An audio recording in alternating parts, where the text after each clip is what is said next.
ఇలా చూడు, సంవత్సరానికి 10 సినిమాల్ని కంట్రోల్ చేసే వ్యక్తిని నేను.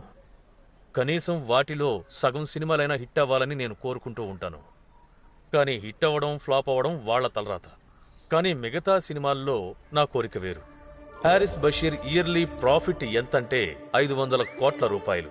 అందులో 30% అతను గవర్నమెంట్కి ట్యాక్స్ కట్టాలి. అంటే ట్యాక్స్ రూపంలో 150 కోట్లు కట్టి తీరాలి. హారిస్ బషీర్ గ్రూప్ చేసిన చివరి 2 సినిమాలకి బ్లాక్ బస్టర్ ఇమేజ్ ఉన్నందువల్ల వాటి ట్యాక్స్ వేరు. ఇందులో ఆయనకి సినిమా ఫినాన్షియల్ లా అనేది వరంగా మారింది. సరిగ్గా ఆ సమయంలోనే మంచి విఎఫ్ఎక్స్ సెట్ వర్క్ ఉన్న ఒక స్క్రిప్ట్ కోసం వెతుకుతాం. 10 కోట్లు ఖర్చు పెట్టి ఆ సినిమాకి 35 కోట్లు ఖర్చు పెట్టినట్టు చూపిస్తాం. తర్వాత దానికి ప్రమోషన్స్ ఏమీ చేయకుండా ఫ్లాప్ అయ్యేలా చేస్తాం. ఆ తర్వాత మొత్తం 35 కోట్లు మాకు లాస్ అని లెక్క చూపిస్తాం. అప్పుడు హారిస్ బషీర్ గ్రూప్ మొత్తం రెవెన్యూ నుంచి 35 కోట్లు తగ్గించి ట్యాక్స్ కడితే సరిపోతుంది. ఎంత ఎక్కువ లాస్ అవుతుందో ట్యాక్స్ అంతా తగ్గుతుంది. నీ సినిమాకి ఎలాంటి పబ్లిసిటీ ఉండదు, మంచి థియేటర్స్ కూడా దొరకవు, దానికి సరైన షో కౌంట్ కూడా ఉండదు. ఇది పుట్టుకకి ముందుగానే మరణాన్ని నిర్ణయించిన సినిమా. నువ్వు